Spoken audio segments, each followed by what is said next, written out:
კვახე პომიდორის სალათი ნიგზით მეგობრებო, გამომყევით და ერთად მოვამზადოთ. Დავჭირდება თავისთავად კვახე პომიდორი, დავჭრათ სასურველ ზომებად, მე მაგალითად ვჭრი ესეთ ნაჭრებად. ეხლა კვახე პომიდორს უნდა მოვაყაროთ მარილი და დავტოვოთ დაახლოებით 20 წუთი, რომ გამოუშვას თავისი წვენი. 20 წუთის მერე გავწუროთ ცოტათი ესე ხელით მოვაჭიროთ, რაც ზედმეტი სითხე კიდევ გამოვა და დავიწყოთ სალათის მომზადება. დავუმატოთ წვრილად დაჭრილი წითელი ხახვი, ბულგარული წითელი მწვანე, ვისაც არ აქვს გამოწერილი არხი, გამოიწერეთ მეგობრებო, დავუმატოთ გახეხილი სტაფილო, ნიორი, გატარებული ნიგოზი. მე ესე ვამზადებ, მიყვარს თორსა ფერადი არის ჩვენი სალათი.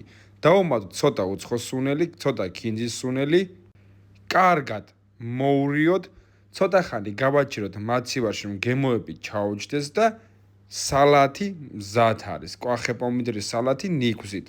გამოდის უგემრიელის თანაც ლამაზია, როცა წითელი ბულგარული არის, წითელი ხახვი. ვისაც არ აქვს არხი გამოწერილი, გამოიწერეთ, დაალაიქეთ ვიდეო და რაც ეხება ჩემ ახალ ჭურჭელს, გეტყვით რომ გამომიგზავნა gift hub-მა ონლაინ მაღაზიამ, უბრალოდ ნახეთ რა ლამაზია. აბა მოგწონთ თუ არა, დაწერეთ კომენტარებში.